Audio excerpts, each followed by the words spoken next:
Hi, welcome back to my channel. My name is Gina. In this video, I'll do an introduction to integral.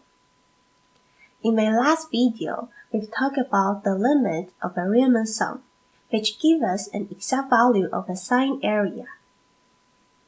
From now on, the sine area of a function over the interval a to b will denote it as the integral, which is this symbol, of f of x dx from a to b. The integration symbol, which looks like an elongated s, it represents the limit in the sum when we talk about the limit of a Riemann sum. And f of x, the function, is like f of xk from the previous video, and it is the height of rectangles. And this function, next to the integration symbol, is also called the integrand. The dx, which is integration element, which is the delta x that we used in the last video. So a quick note, this notation is the same as sine area over the interval a to b, which also equals to limit as n approaches infinity. So we are taking infinitely many rectangles, and we are going to sum up the area of all the rectangles. The height of the rectangles are f of xk. The width of rectangles is delta x. And the summation starts from k equals to 1 to n.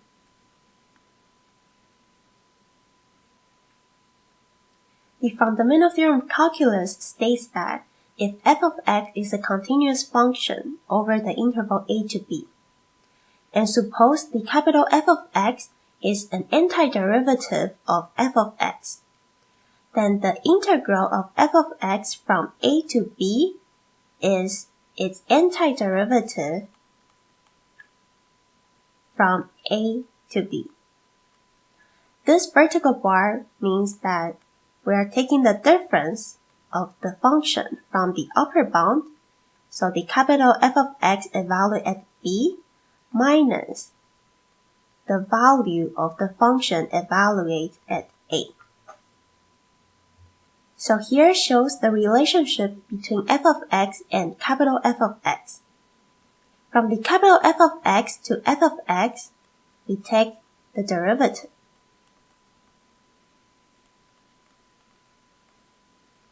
And from f of x to the capital F of x, we take the antiderivative.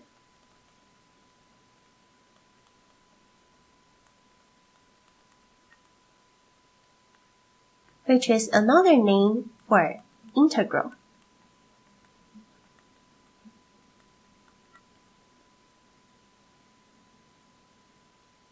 Now we're going to find the basic antiderivative formulas using what you have learned in Calculus 1. In Calculus 1, we have the power rule, which says the derivative of x to the power of n equals to n times x to the power of n minus 1. So the integral of x to the power of n equals to x to the power of n plus 1 over n plus 1. And in Calculus 1, we learned that the derivative of ln of x equals to 1 over x. So the integral of 1 over x is ln of absolute of x. Next, the derivative of an exponential function is the same. It's e to the power of x. So the integral of e to the power of x is still e to the power of x. And the general formula for an exponential function, derivative of a to the power of x, where a is any constant, it equals to a to the power of x times ln of a. So the integral of a to the power of x equals to a to the power of x over ln of a. Then derivatives of trigonometric functions. Derivative of sine of x is cosine of x. So integral of cosine of x is sine of x. Derivative of cosine of x is negative sine of x. So integral of sine of x is negative cosine of x. And integral of tangent of x is secant squared. So integral of secant squared is tangent of x.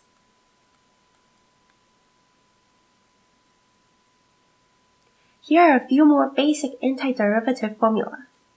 If you need to take notes, you can pause the video right here. Now let's look at some examples using the fundamental theorem of calculus and the antiderivative formulas. The first one, the integral of e to the power of x from 0 to 2. The antiderivative of e to the power of x is e to the power of x. And the fundamental theorem says the integral is the antiderivative from 0 to 2, which equals to the function evaluated at the upper bound, which is e to the power of 2, minus the function evaluated at the lower bound, which is e to the power of 0. So the equals to e to the power of 2 minus 1. Then the second example, integral of 1 over x squared from 1 to 3.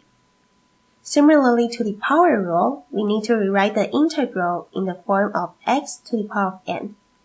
And this equals to x to the power of negative 2. The bounds of the integral is from 1 to 3. So using the basic antiderivative formula, this integral equals to x to the power of negative 1 over negative 1 from 1 to 3, which equals to negative 1 over 3 minus 1, which equals to 2 over 3. Then the next example, integral of 1 over x from negative 2 to negative 1. It is not the same as the second example, because integral of 1 over x is ln of absolute of x. So this integral equals to ln of absolute of x from negative 2 to negative 1, which equals to ln of 1 minus ln of 2, which equals to ln of 1 over 2. And the last example, integral of 1 over 1 plus x squared from 0 to 1. Its antiderivative is arctangent of x. And the fundamental theorem of calculus says we need to evaluate at the upper bound minus the lower bound. So this equals to arctangent of 1 minus arctangent of 0, which equals to pi over 4. So that is an introduction to integrals. If you are interested, I have an online course on calculus too. I'll put the link down below. If you like my videos, please give me a thumb up and subscribe to my channel. And I'll see you in the next video.